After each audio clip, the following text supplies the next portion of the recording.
Jamaican crime fighters celebrate success, citizens cheer, but JFJ protest sparks debate. Why is this the case?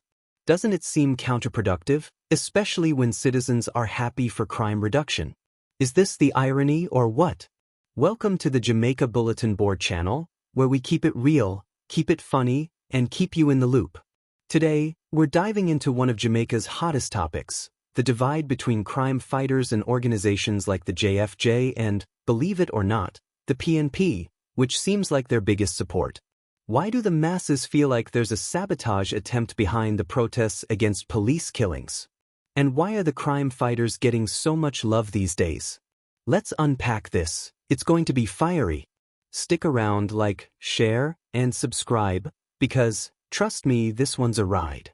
The current situation is the story about citizens' newfound love for lawmen versus public protests from, not the general public but the body that has to fight for justice, and not necessarily for crime, although that should go without saying. Still, we can't even be sure what others could be thinking these days. Like, some people say that politicians have limits as to how far they will go to win an election. Others say they don't. Let's watch and find out who was right or wrong. It's a debate, not a conclusion. Or not yet anyway. The police are enjoying their time in the spotlight, communities are warming up to them, people are chatting them up like long-lost cousins, and the vibe feels friendly for the first time in years. Meanwhile, JFJ are gearing up for a protest against police killings, creating an unusual divide. Image that. The utter rain on one's parade. And get this. Many birdies are flying around and making tweets in allegations that the PNP will be the JFJ's chief support. Is this a dirty politics agenda, especially considering how everything is completely off, almost to the degree that they make points that are pointless and act on these pointless points? At that point, you figure that something fishy is going on. What then is the point of the hard-working lawmen doing their job successfully? The people can't see that point from the perspective of the JFJ, but they can probably understand the political agenda of the PNP. They will also understand why the JLP will be celebrating good news with them. It's something big to campaign on and elections are coming. However, the question that's most mind-busting is this. Has the JFJ gone political now? Well, don't run on that. It's only a question and it deserves to be asked. We want justice for pertinent questions over here. On one side, the public supports the police for dropping crime rates and increasing community engagement, even if it meant to drop those villains who were always dropping them. So, the police took to that challenge like a stick to a hoe, because Jamaicans may have banned the term like fish to water.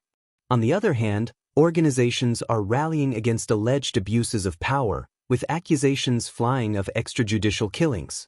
They claim that because the police are actually dropping the men who were consistently dropping citizens too often, it reeks of unfair treatment to criminals.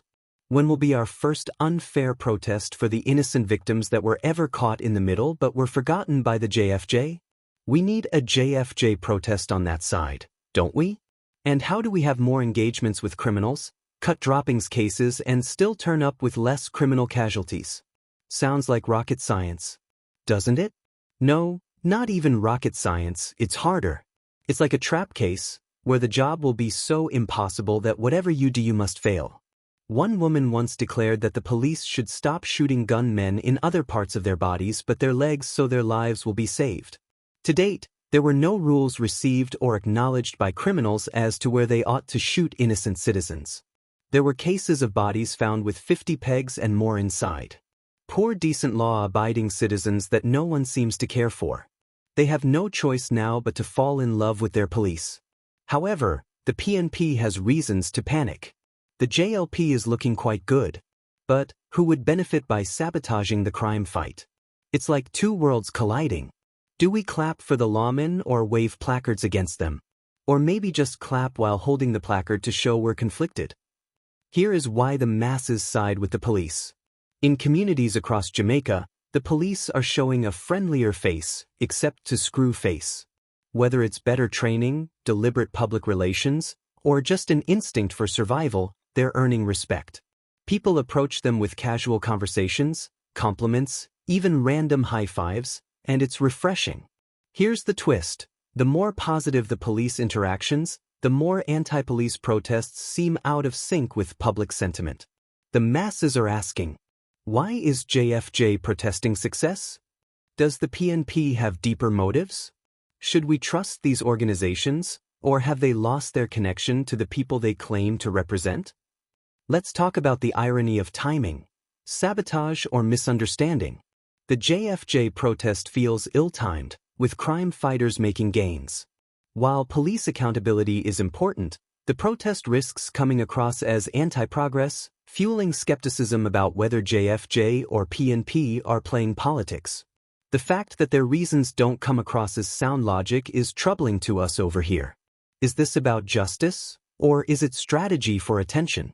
When the masses cheer for lawmen, does protesting them look like alienation from reality? It's like the PNP and JFJ got together and said, how can we stir things up just when the party's getting good? Meanwhile, the police are showing up like party hosts, making sure everyone's got their rum punch and jerk chicken. But then again, maybe JFJ just wants to remind everyone they're still here, sort of like that relative who sends you text messages reminding you of their existence every time you win the lottery. This divide isn't just about police versus protesters. It's about public trust, timing, and who the masses feel represents them best. The police, for better or worse, are gaining momentum through community engagement, while organizations like JFJ and the PNP risk being seen as disconnected from reality. But let's ask the big question. Can we find a balance between cheering for crime fighters and holding them accountable? Can both sides share the stage without stealing the mic from progress? Thank you for tuning in to the Jamaica Bulletin Board channel, where we keep the headlines spicy and the humor flowing. If you enjoyed this deep dive, don't forget to like, share, and subscribe, because the news never sleeps, and neither do we. Until next time, stay tuned, stay smiling, and remember, life is too serious to take too seriously.